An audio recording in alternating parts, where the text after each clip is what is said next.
Welcome to the United States Power Squadron's National Safe Boating Test. Close to 70% of our planet is covered with water, a resource we use for transportation, commerce, and boating. As we travel across the nation to some of the most popular recreational boating locations, we'll be challenging your knowledge on boating safety.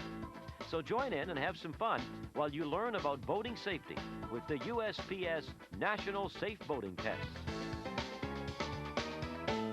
Hello, I'm Ted Rankin of the United States Power Squadrons, and welcome to this, the first U.S. Power Squadrons National Safe Boating Test. The timing of this test couldn't be better. 78 million Americans consider themselves boaters, and they've spent almost $30 billion doing so. Now, you would think with all these people boating and spending so much money that we would be safe, knowledgeable, and responsible boaters. Well, many of us are, but the truth is, too many of us aren't. And most of those who fall into this category do so because they aren't aware of the rules and regulations of safe boating. In many states across America, you don't need a license of any kind to operate a pleasure boat. In those areas, boaters are not required to take an examination or driver's test as they are with an automobile license. Consequently, your safe boating knowledge is not tested before you buy your first boat and head off into the sunset. Those states that do have some form of mandatory testing have recognized the importance of safe boating information. That's why the United States Power Squadron's National Safe Boating Test came into being, to try to get safe boating information out to boaters of all stripes. And you know, that's something that the United States Power Squadrons has been doing since their formation in 1914.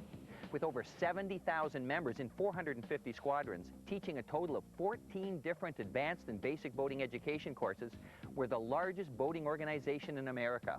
And our ties even extend to Canada with the Canadian Power and Sail Squadrons, whose membership exceeds 30,000. As we travel to various parts of our country, what we're going to tell and show you is designed to be used by everyone who sets foot into a pleasure boat. It's the accumulation of this knowledge that we're going to present to you in this program. You know, playing it safe doesn't take the pleasure out of pleasure boating. Boating knowledge enhances that pleasure and allows you greater confidence in your boating ability. Now, in this program, we'll be challenging your knowledge level, and we'll also be incorporating some interesting features that will expand on the issues that we raise in this test. So play along, test your knowledge, and have some fun while you learn about boating safely. This is New York, New York, also known as the Big Apple, the most populous and most popular city in all of the United States. Well known for the giant skyscrapers in Manhattan, the Twin Towers of the World Trade Center, its magnificent harbor, and of course, the Statue of Liberty. A great history, a great view, and a great place to go boating. And it's from here that we begin with the USPS National Safe Boating Test. When you're boating, you'll see lots of other boats, beautiful scenery, and plenty of these. Each of these aids to navigation means something important for boaters. They either warn of danger, help to find your position, or help you pilot the boat safely. I'm sure that you've seen plenty in your time on the water, but let's see how many that you actually know. When going upstream or entering a channel from seaward, A, the red buoys are on the port or left side. B, stay close to shore to avoid other craft. C, the red buoys are on the starboard or right side. Or D, keep the green buoys on the starboard or right side. The red buoys on the right side, starboard side. I believe it's A. They're on the port, is it port side? An easy one. C. It's C, red right C. return. Red right returning. The red buoy should be on the right, the starboard. The correct answer is C. Under the specified conditions, upstream or entering a channel from seaward, the red buoy should be on your starboard or right side. A simple rule of thumb is red right returning, which means when you're returning from seaward, keep the reds on your right. If you're unsure about whether or not you're heading upstream, here are two suggestions. First, check your chart. It will tell you where you are in relation to the buoys. Or check the buoys. The buoy numbers will be increasing if you're heading upstream, decreasing if you're heading downstream. Now let's move from what to do when you see stationary objects on the water to what you must do when you see other boats. There are certain rules that all boaters must follow when they're in close proximity to each other, and one of the most important ones involves priority of movement. Simply put, some types of vessels must give way to others. Let's test your knowledge. Which of the following vessels has the greatest priority of movement? A sailboat under sail. B, a larger motorboat over 26 feet in length. C, a sailboat under power. Or D, a large ship in a narrow channel. That's a tough one. I believe it's A, sailboat under sail. Well, let me see. A large ship in a narrow channel's gonna win. Which one, Tyler? D. All right. Oh, I wouldn't have guessed that at all. I would say sailboat. If you answered D, you were correct. The quick rule of thumb for priority of movement is power-driven vessels give way to sail. But remember that a sailboat under power is considered a power-driven vessel. And power and sail gives way to paddle power, like canoes or rowboats. However, the greatest priority of movement goes to vessels that are not easily maneuverable, like those involved with dredging or underwater work, commercial fishing vessels with nets or lines in use, or large boats in narrow channels. They have priority of movement. There's really no such thing as right of way.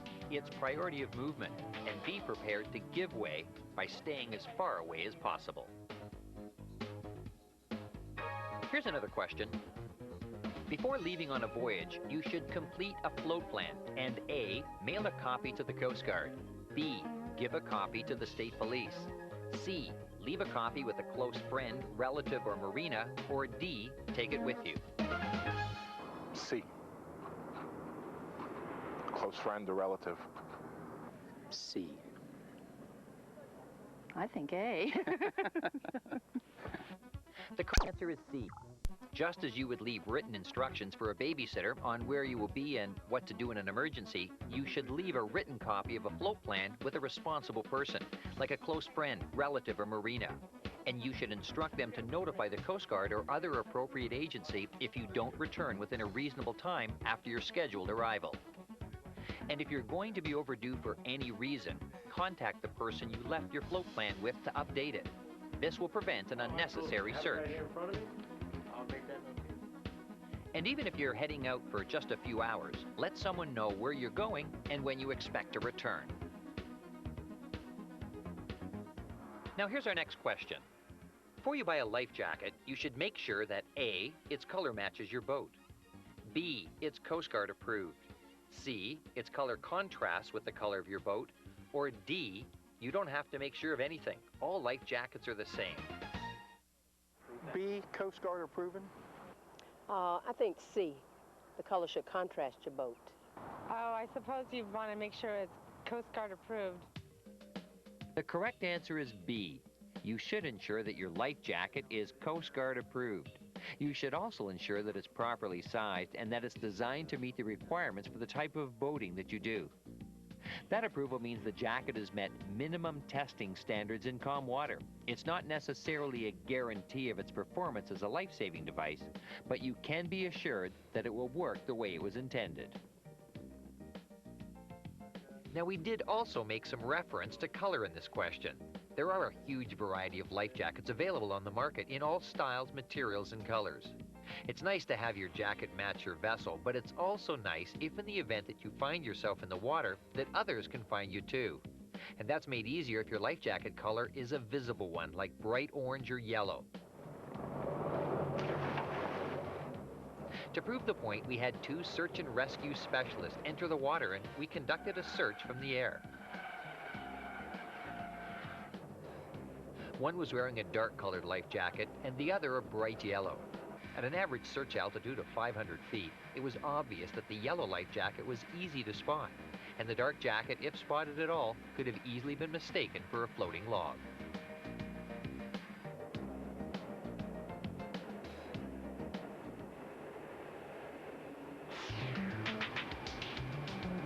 This is Detroit, Michigan, affectionately known as Motor City, USA. And it's also a very popular recreational boating area. So popular, in fact, that the state of Michigan boasts more registered boats than any other state in America. And it's here that we continue with the National Safe Boating Test. Okay, here's a common situation that you would find while on the water. When two power boats are on crossing courses, the giveaway boat is A, the vessel with the other on its starboard side, B, the one with the wind on starboard, C, the vessel with the other on its port side, or D, the faster boat. C, the one on its port side. One coming in on the starboard's the stand on, the one coming in on the port side's the... Is that the way it is? Yeah. One coming in. The one coming in on the port side's the giveaway boat. No, the starboard boat has the right of way in general. So I'm not sure the one that's got the right of way would be the boat that has the other boat on its port side, I would think. The correct answer is A. When two power boats are on a crossing course, the boat on the port side will give way by slowing down and passing behind, of course keeping well clear during the process. Here's a quick overview of some other situations involving two boats operating near each other. When overtaking another boat, the overtaking boat is called the giveaway boat. The giveaway boat should give one short blast on its horn and pass the lead boat, called the stand-on boat, to starboard. It's also correct procedure for the stand-on boat to respond to the one blast on the horn with a single blast of their own, to acknowledge that the giveaway boat's intention is understood.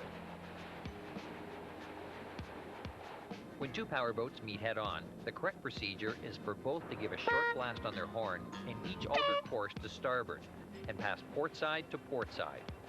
If altering course to starboard is not possible for some reason, two short blasts should be used to signal your intentions that you'll be altering course to port and passing starboard side to starboard side. Now, talking about horn signals, 5 or more short blasts is the emergency signal. Everyone should be aware of that. Unlike power boats, when vessels under sail approach each other, it's the position of the wind that determines which vessel is the giveaway vessel. If each has the wind on a different side, the one with the wind on its port side is the giveaway vessel. If both have the wind on the same side, the one closest to the wind is the giveaway vessel. Now that we've reviewed some of the basic rules of the road, there are two important factors to keep in mind when you're out on the water. The first is that, unfortunately, not all boaters will know the rules, or perhaps not be able to follow them for a reason that may not readily be apparent. So, if you're the stand-on vessel, be prepared that some boaters may not act in a predictable fashion, or take appropriate action to stay out of your way. The second is that no matter what, it's the skipper's legal responsibility to keep an eye out for obstructions and other traffic, and to avoid immediate danger, including and especially collision. In other words, no boat has the right of way through another boat. Now, let's turn our attention to a question about boating at night. Navigation lights on pleasure boats are restricted to colors that are A, red, green, and white only, B, white only, C, red and green only, D, red, blue, green, and/or white only. I'm gonna say A, red, green, and white. All right, I know I've seen some boats with blue lights, so I'd say D, red, green, white, and blue. The correct answer is A. The three colors, red, green, and white, are generally displayed on all vessels in a variety of combinations. Although certain boats are not required to display all three colors, as in the case of a boat propelled by oars, which only needs to show a single white light. And here's some important information. By understanding the combinations of lights and their placement, you can tell the type of vessel and the direction that it's heading. As well, some commercial vessels display yellow or flashing yellow lights, and the law enforcement vessels show flashing blue.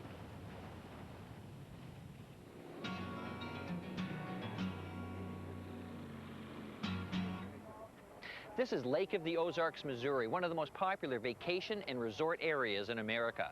Built in 1931, it covers 57,000 acres and runs 90 miles from Bagnell Dam to Truman Dam. It boasts over 50,000 boat slips, with many more boats than that in all shapes and sizes. A great number of them arriving by trailer. And it's from here that we continue with the USPS National Safe Boating Test. Welcome back to the USPS National Safe Boating Test. We're now going to move on to a question about required equipment for your boat. Vessel equipment required by law is A, only part of that needed for safe and comfortable operation. B, does not include visual distress signals and fire extinguishers. C, includes charts and other navigational equipment. Or D, covers all of your needs for safe operation of your vessel. I have to go with A. It's only partly what you need on your ship in order to be safe. I think you may need other things besides what is required by law. D covers all the needs for the safe operation of your vessel. I would say it was D. All the safe needs for your operation of your vessel. I would say D would be the right answer, that you need to have all these things on board to have a safe trip, and you never know what can happen out there. The correct answer is A, is only part of that needed for safe and comfortable operation. While the Coast Guard has set standards for all vessels regarding what is required to be carried aboard, these requirements are the absolute minimum. There is additional equipment to that which is required by law, equipment that can make boating safer and more enjoyable. The items vary depending on the type of vessel and where it's operated. A list of what is required for your boat can be found in the Federal Requirements and Safety Tips for Recreational Boaters, published by the United States Coast Guard, or from the United States Power Squadron's safe boating publications, Boat Smart and America's Boating Course, ABC.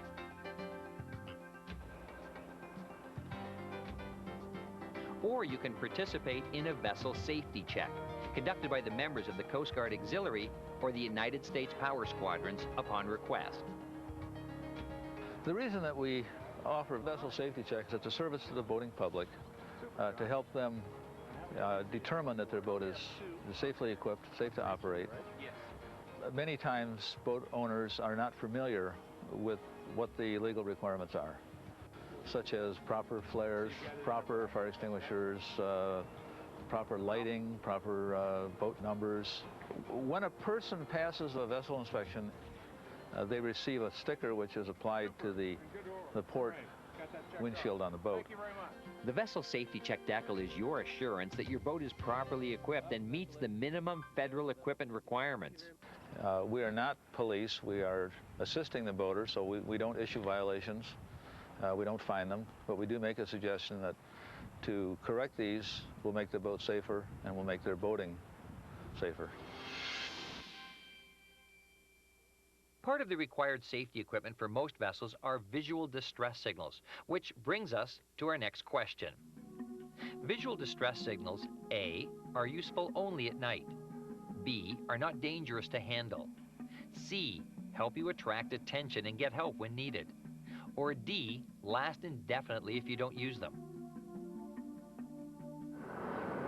I'll probably say C.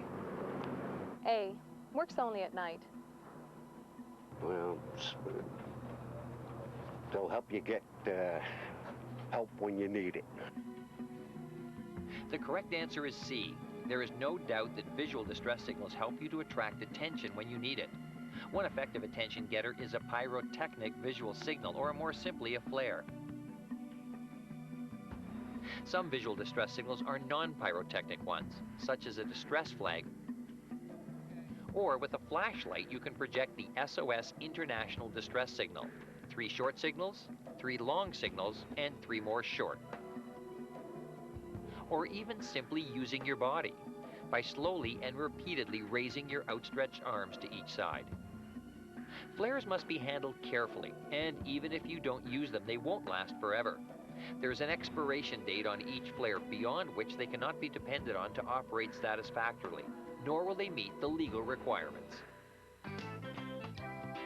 Don't go away. When we come back, the U.S. Power Squadron's National Safe Boating Test moves to the Great Northwest, one of North America's most beautiful cruising areas. This is Seattle, Washington, the small boat capital of America.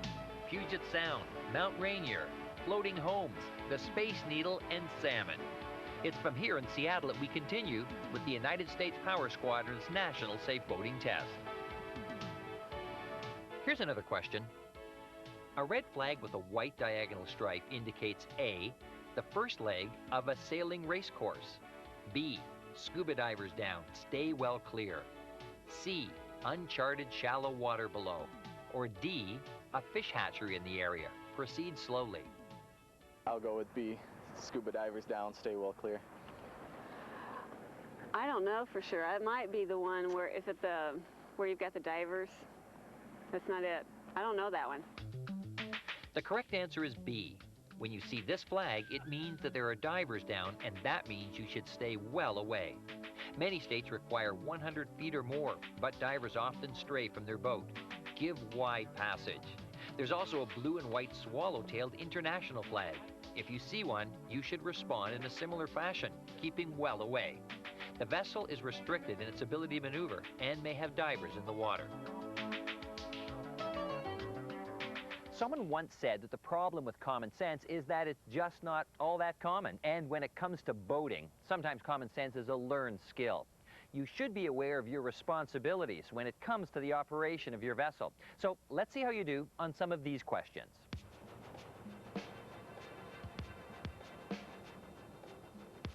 Damage caused by a boat's wake is the responsibility of A, the boat owner, B, the boat operator, C, the other party, or D, the owner's insurance company. I would think it would be the boat owner, because the owner's responsible for whoever is driving this boat. B, the boat operator. I would guess the boat owner. A. But the one driving it's the one who's making the wake. That's true. You could be right. I'm guessing, though, that it's the boat owner who has the ultimate responsibility for how his or her boat is operated. The boat operator? Boat operator? The correct answer is B. As the operator of the boat, you're responsible for any injury or damage caused by your wake, and it can cause a tremendous amount of damage. Some, like your wake-hitting vessels tied up or moored close by, are instantly obvious. The other, less obvious ones can be just as damaging, like the effects that your wake may contribute to shoreline erosion. The best idea is to look behind you and keep in your mind that from your boat, your wake will look smaller than it really is. And now, here's our next question. The Coast Guard imposes penalties for negligent operation that endangers life and property.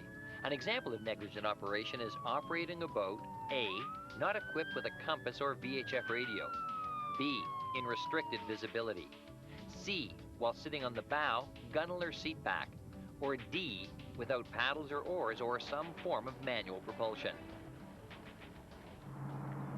There's no F, all of the above. I would say without a VHF and A. Without VHF and... Is that an option? And compass. And compass. That sounds negligent, yeah. They all sound pretty negligent. While sitting on the gunnel or seat back. That sounds dangerous. Yeah, it does. Yeah. I'm not sure about that one, so maybe it's C. Yeah. B, in restricted visibility. You shouldn't be moving. That's what I'd say. The correct answer is C. Riding on the bow, gunnel, or seat back is considered negligent operation of a vessel. Although driving while visibility is restricted is not necessarily considered negligent or reckless operation, depending on the weather, it is an unsafe practice and could be found negligent if an accident occurred. A good rule to follow is to proceed at a speed that will allow you to stop in half the distance of your visibility, and be sure to keep a good watch in these conditions. Generally, follow the regulations that govern the operation of your vessel. Operate your boat in a safe and responsible manner, with respect for other boaters, those on shore, and to the environment. Our next question concerns the dangers of carbon monoxide. Carbon monoxide is an inhaled poison. It's produced anytime carbon-based fuel, such as gasoline, propane, charcoal, or oil burns. Sources on your boat include gasoline engines and generators, cooking ranges, space heaters, and water heaters. And now, here's our question. Carbon monoxide, A, can collect within, alongside, or behind a boat in minutes. B, effects can be confused with seasickness or intoxication. C, is colorless, odorless, and tasteless, or D, all of the above? A, builds up in the cabin. A, it builds up inside the boat. The correct answer is D, all of the above. Not only can carbon monoxide build up inside the cabin, carbon monoxide can build up inside an enclosed cockpit or bridge. Carbon monoxide can also build up underneath a swim platform. The area beneath the swim platform should be avoided by swimmers. Often called the silent killer, carbon monoxide is colorless, odorless, and tasteless. It's often impossible to detect carbon monoxide before it overcomes a victim. Carbon monoxide buildup can be prevented by regularly inspecting your engines and generator exhaust systems, as well as your alcohol stove ventilation. In addition, seals around hatches and portholes should be inspected for leaks. While at rest and underway, it's a good habit to open windows, hatches, or vents to create a draft through the boat so that fumes will exit. And perhaps the best way to prevent the possible hazards of carbon monoxide buildup is to install a carbon monoxide detector with an audible alarm in each cabin of your boat. You may want to consider CO detectors as being a vital part of your safety equipment.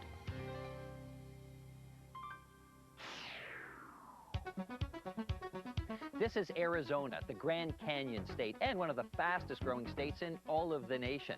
Arizona also boasts one of the largest boat ownership to population ratios in all of America. What makes that interesting is the fact that all of the lakes here, except for one, are man-made by damming up a variety of rivers.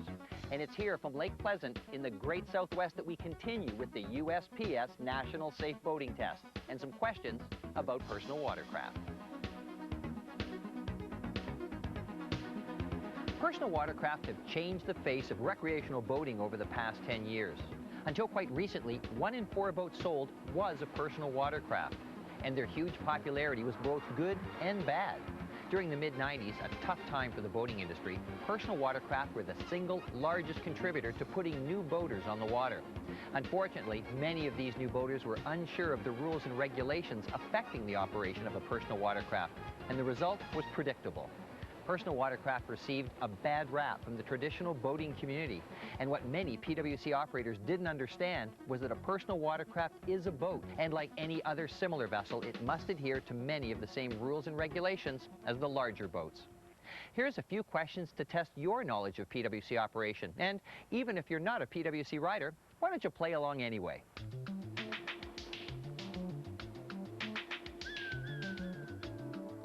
If the engine on a PWC stops unexpectedly, A, the boat loses buoyancy and may sink. B, the boat becomes unstable and may capsize.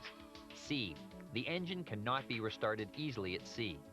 Or D, the boat cannot be steered. I have no idea, but I'll say D, the boat cannot be steered. D. I don't think the boat can be steered. D. I think it's C. They're hard to get started out in deep water. The correct answer, and one that you should react to quickly if you're on the water, is D. If the engine stops unexpectedly, or if you reduce power to idle, the boat cannot be steered. This is particularly critical in an emergency situation. For example, if you must turn quickly to avoid hitting an object on the water, a common reaction is not to just turn away, but to reduce speed by reducing power. When that happens, the watercraft will continue along the path it was headed before the power was reduced. The key is to keep power on, and perhaps even increase it. However, the best idea is to always keep a sharp lookout. Don't operate your PWC close to other boats or the shoreline, and always look over your shoulder before making a turn.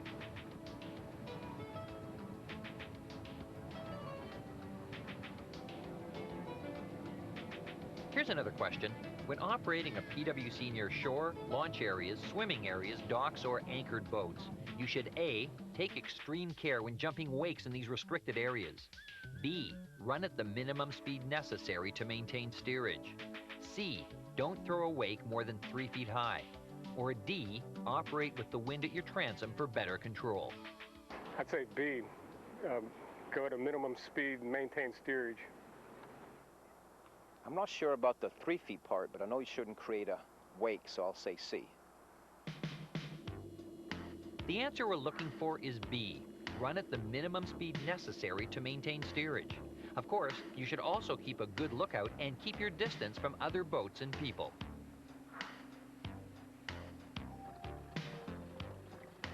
Now here's our next question. When refueling portable fuel cans or tanks, it's important to A, always use plastic portable gasoline tanks. B, use only certified portable gasoline tanks and fill them on the dock. C, use only certified portable gasoline tanks and fill them inside the boat. Or D, step carefully onto the gunnel when carrying full tanks aboard. I'd say B, use certified portable tanks and fill them on the docks. Is that wrong? C, red tanks and fill them on the boat. B, use certified containers and fill them on the dock. If you answered B, use only certified portable gasoline tanks and take the tanks out of the boat and fill them on the dock, you were correct. Refilling portable fuel tanks is safe and easy, providing you remove them first. With metal tanks, keep the pump nozzle in constant metal-to-metal contact with the filler pipe. And when it comes to boats with built-in tanks and inboard engines, there are also a number of other steps to follow to do it safely. Once you've moored your boat securely, shut off the engine and any electrical equipment that may create a spark. Then everyone should get off the boat. As with a portable tank, keep the pump nozzle in constant metal-to-metal contact with the filler pipe. Safe boaters should know the capacity of their fuel tank and never overfill it. After refueling, check the engine compartment for any gasoline fumes, and if their presence is detected, it could indicate a fuel leak, which should be checked before you start your engine. Next, turn on the blower. It's now safe for the passengers to reboard. After running the blower for at least 4 minutes, you can now start the engine and get on your way. Make sure that you follow all these steps every time you refuel.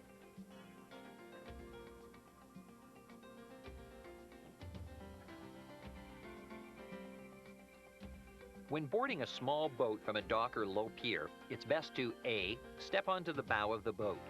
B, step into the center of the boat. C, step onto the side of the boat. Or D, jump into the boat.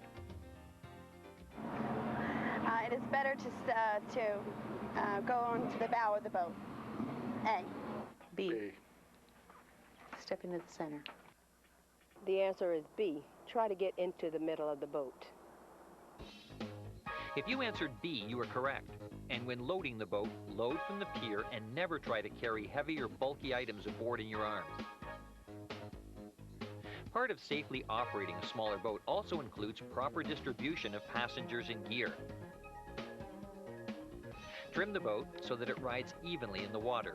Keep heavy weights low and load down the center, fore and aft, to keep the boat level and even.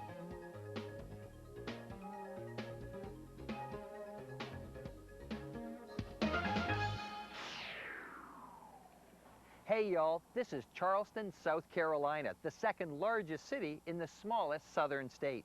Renowned for its magnificent architecture, Charleston, like the rest of South Carolina, has water everywhere. And with its balmy climate, long coastline, and abundance of lakes and rivers, it's no wonder that boating is a very popular recreational activity here in the state. And it's from here in Charleston that we continue with the United States Power Squadron's National Safe Boating Test. The best fire extinguisher for a recreational boat is one that is Coast Guard approved and will put out A, B, and C type fires, B, halon fires, C, A and C type fires, or D, carbon dioxide fires. Yikes. Go ahead, Smarty. Oh, gee. I would say that would be A, all of the above. Seems like it covers all the bases. Well? I think it would be, if not A, it would be C. I think it might be B, because halons are automatic. They put the fire out for you. I'd say A, B, C, and D type fires. The correct answer is A. Federal requirements specify a Type B fire extinguisher for recreational boats. However, the best fire extinguisher is an ABC type dry chemical extinguisher that can put out A, fires of ordinary combustible materials like wood or paper, B, fires of flammable liquids such as gasoline, and C fires, which are electrical fires. The dry chemical will blanket the fire and cut off the oxygen that fuels the flames. As well, it performs well in windy conditions. Keep one or more readily accessible, and check them on a regular basis. Coast Guard statistics show that approximately 70% of the victims in fatal boating accidents die because they end up in the water without warning or time to prepare. Now, if you were to find yourself in need to quickly find and put your life jacket on, how long would it take you? Well, we conducted our own test, and here were the results. We just hit something. The boat's broken. It's sinking. You've got 30 seconds to get your life jackets and put them on. Go. So when I say 1, 2, 3, go, find a life jacket and put it on. 1, 2, 3, go.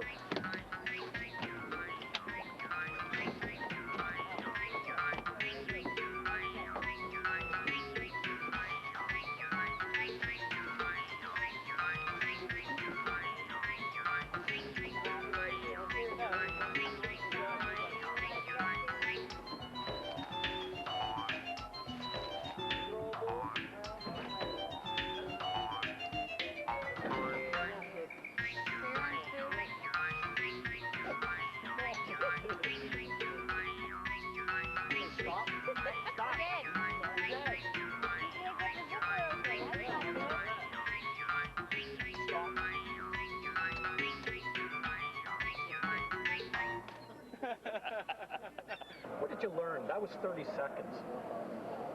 I thought it was pretty interesting. I think that I knew better than my crew how to put everything on, and that's probably something that I need to be a little more familiar with, is probably informing the people who come on the boat.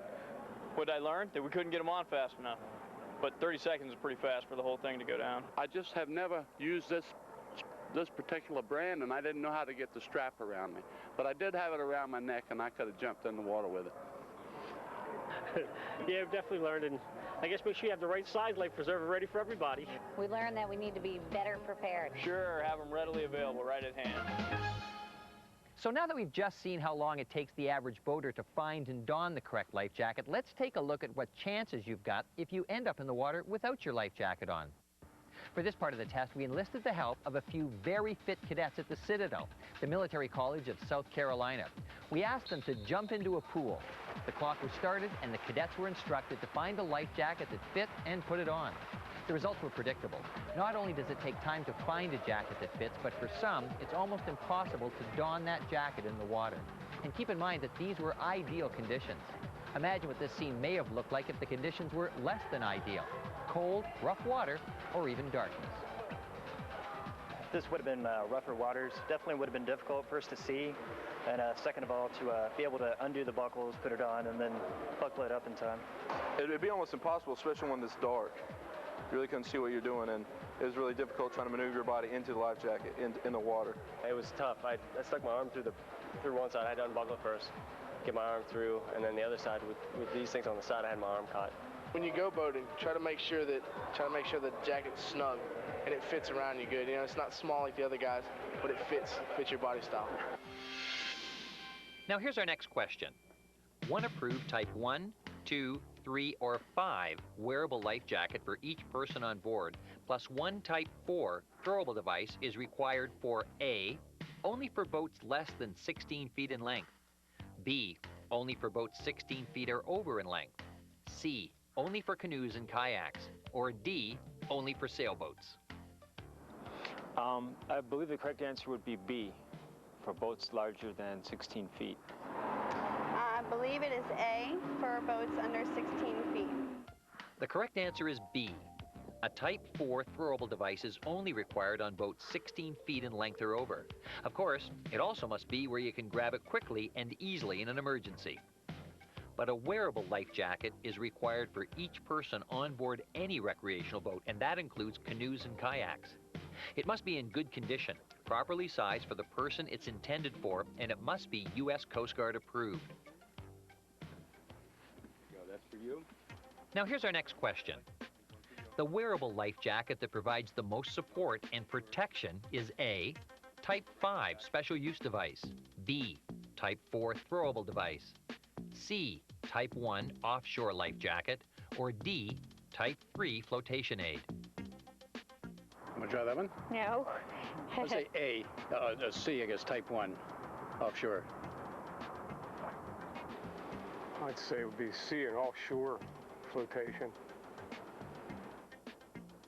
I'm not really sure, but special use device sounds like you've got the right one for what you're doing. I think it's A. The correct answer is C.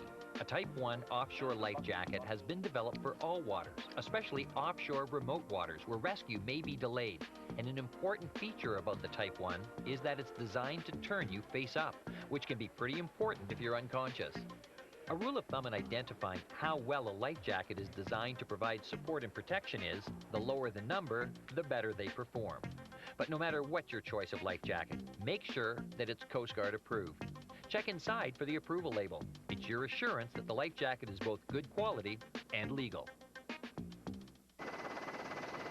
With the second longest coastline in all of the United States, a wonderful climate for year-round boating, and in addition to the ocean, hundreds of navigable lakes and rivers, it's no wonder that over the past few years, Florida has led the nation in new boat sales.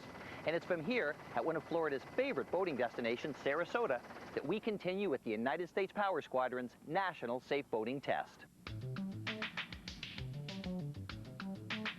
Now here's the next question.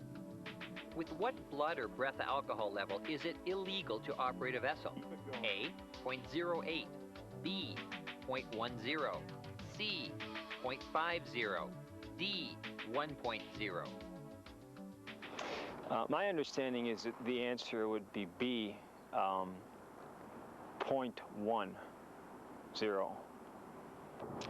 I'm not sure. In the state of Washington, it's illegal to drive a car at 0.08, so I'll guess 0.08. But you shouldn't drink at all when you drive a boat. In this case, the correct answer can be either A, 0.08, or B, 0.10, depending on which state you're in. But on the water, there are other factors that magnify the effects of alcohol. Research has shown that exposure to engine noise, vibration, the sun, glare, and rocking of the boat produces something called boater's fatigue, which affects your reaction time almost as much as if you were legally drunk. So add a drink or two on top of that, and you can imagine what would happen if you were to try to operate your vessel. Keep going. Keep going.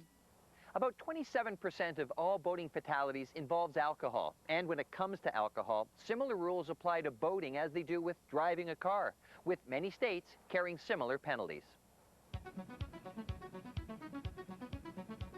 To illustrate our point, we enlisted the help of a few volunteers and the Marine Patrol and conducted our own little experiment. Our volunteers were Aaron, Tanya, and Eric, each of various size and body weights, and we brought them together for some socializing. Over the next 2 hours, each consumed various amounts of alcoholic beverages. We then asked how they felt and asked them to guess if they were over the legal limit to operate a motorized vehicle. That last one kind of tipped me over the edge a bit. But in the water, I figure, hell, you're not going to hit a whole lot, right? At this point, I don't think I would get in my car and drive. Seeing as how Florida is all 0.08, I'd probably be over. Okay, folks, if you would, step right up here and have a seat. With the help of Marine Officer Rick Lewis of the Sarasota Police Department, we then conducted a breathalyzer test. Go ahead and blow as long and as hard as you can until that tone stops. Okay, keep going. You hear that tone? I want to keep that tone going. Keep it going. Don't stop on me. Don't stop on me. Okay, Tanya, your first blow was a 0.156. Your second blow was a 0.151. So if you were driving, you would be charged by the state attorney's office for DUI for 0.156. All three of our volunteers found that their alcohol level was significantly more than they thought, and in every case was over 0.15, almost twice the legal limit. You're doing fine. You know, I didn't feel like I was at that point, but apparently, and obviously apparently, to the test, I was at the point and beyond of where I should be behind the wheel of a sea vessel. I feel like I've had more than I should have, especially to drive a boat or drive a car or pretty much drive just about anything. People figure, well, you know, I'm not driving a car on 2-lane roads where there could be cars coming at me and this and that. I'm allowed to have a couple extra beers, you know, riding out on the water because there's nobody out there to hit. And I think that's a very common misconception. The message for these volunteers was certainly clear. Drinking and boating just don't mix. So how are you doing with the questions? Well, if you're not scoring 100%, hopefully you're learning something from the ones you got wrong.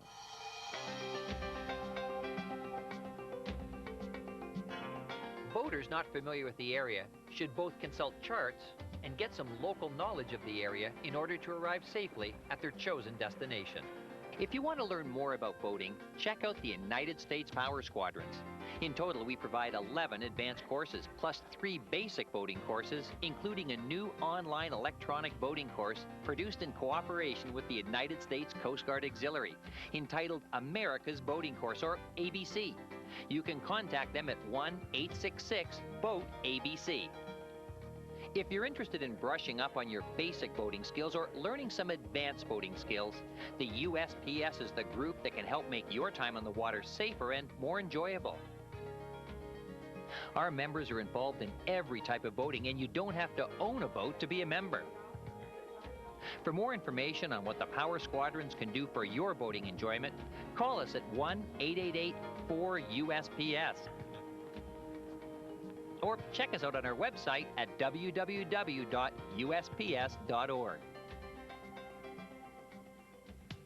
Okay, here's the next question that tests your knowledge about your boat. A capacity plate gives A, the boat's speed, B, the weight of the boat when empty, C, the maximum load and power rating, or D, the number of life jackets that must be carried. C, the capacity and power rating of the boat. The capacity, the number of people and the load and things like that. That would be C, the number of persons that can occupy the boat.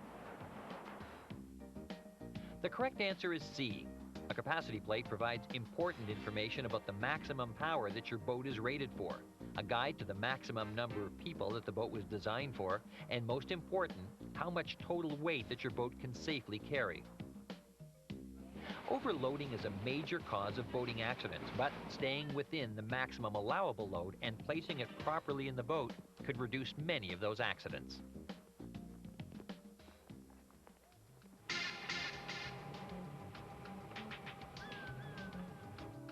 The two most frequent accidents that result in fatalities on the water are capsizing and falling overboard. Would you know what to do if one of your passengers fell overboard? If a person falls overboard, one of your first actions should be to A, shout man overboard so that your helmsman and all aboard hear you. B, turn on your running lights to warn others. C, approach from the direction of the wind and current, come close by and toss the victim a line. Or D, immediately speed up the boat so the person will not float away too far. I would say C. If I had to pick a choice, I'd turn off the boat, you know, or depending how fast you're going, but I would say C would be the closest. A. Man overboard. A. Man Said overboard. A? Yeah. A. Man overboard. Shout man overboard. That's the first thing I would do. Sounds good to me. Is it right? Get that boat stopped and try to get that person. Then I'd throw in the ring. The correct answer is A. Although there are many important steps required to help a person who's fallen overboard, the first is to ensure that everyone aboard, especially the skipper, knows the situation. So yell out, man overboard, so all can hear. And if possible, a life jacket, ring, or buoyant cushion should be tossed to the victim, even if he's already wearing a life jacket. This will help keep the victim more visible. Someone should be assigned to point at the person in the water and keep them in constant sight. The boat speed should be reduced immediately and the boat turned as quickly as possible to stay as close to the victim as possible. Getting a victim back aboard varies with your boat, the condition of the victim, and the condition of the water. It's important to practice the man overboard procedure before an incident occurs, because a real-life situation is not the time to be learning. The next question deals with capsizing. If your boat capsizes, A, Swim to the nearest shore. B. Yell until help arrives. C. Swim to the boat and stay with the boat. Or D. Swim away from the boat as quickly as possible. I don't know.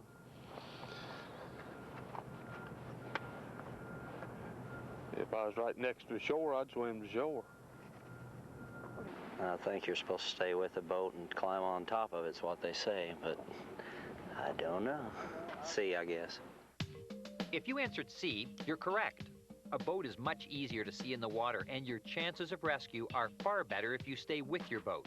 Plus, you may be able to climb up onto the boat somewhat to keep more of your body out of the water, thereby retaining body heat. But the key to survival in the water is wearing a life jacket. And you know, when it comes to life jackets, keep in mind that they won't work if you don't wear them. If you choose not to wear a life jacket all the time, then you should at least ensure that you wear it under certain circumstances, like when you're in smaller and less stable boats, when the weather is bad, or any other time that you may risk swamping, capsizing, or falling overboard. And children and non-swimmers should always wear a life jacket when on or near the water. Although we've been talking about safety on the water, whenever you're boating, be sensitive as well to the environment.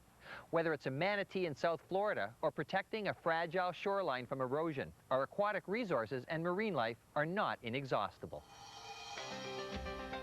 Well, that's it. The end of the first USPS National Safe Boating Test. How did you do? Well, we hope that there's at least one thing that you learned about safe boating that you didn't already know, because boating safely is a skill that must be practiced to be learned well. You know that old adage, practice makes perfect? Well, it was updated a few years back by a sports psychologist who said, perfect practice makes perfect. And you know, when you stop to think about it, that's true, because you can practice and practice, but if you're doing it wrong every time, what are you going to accomplish? And that's why we encourage you to take some type of safe boating course. There are United States Power Squadrons units across the country who offer a wide range of boating courses from beginner to the most sophisticated levels of pleasure boating. There's also the Coast Guard Auxiliary, U.S. Sailing, and many others who offer courses approved by NASBLA, the National Association of State Boating Law Administrators. And if you just can't manage to attend a class, the U.S. Power Squadrons also offers a comprehensive closed-caption boating course on video, and even an online course produced in cooperation with the Coast Guard Auxiliary. So whatever the pathway you choose for your boating education, learn from an expert. Practice that expertise and become an expert yourself. You'll find that your enjoyment of pleasure boating is increased immeasurably, and really, isn't that what it's all about? So have a great season on the water, and be sure to do it safely.